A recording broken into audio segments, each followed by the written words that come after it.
আরে দাদা, শুনলাম তুমি নাকি হেভি ফুটবল খেলো। অস্বাভাবিক ফুটবল খেলি। হ্যাঁ, অসাধারণ বলতে চাইছো কি? হ্যাঁ, ওই আর কি। দাদা, আমাকেও একটু বলো না কিভাবে খেলবো। দেখ, ফুটবল খেলাটা হলো একটা আর্ট। মানে তুই মনে কর বলটাকে তুই খেলাচ্ছিস, বলটাকে নাচা নিজের পায়ে। আর তুমি কোন পজিশনে খেলো? পজিশন ওসব কিচ্ছু ম্যাটার করে না। তুই শুধু খেল। এই যেমন আমি নিজেই সব কিছু করি, ডিফেন্স, অ্যাটাক, মিডফিল্ড।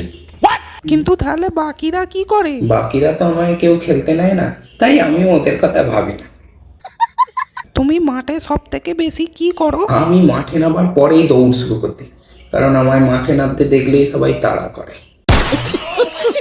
দাদা, তোমার কটা গোল আছে?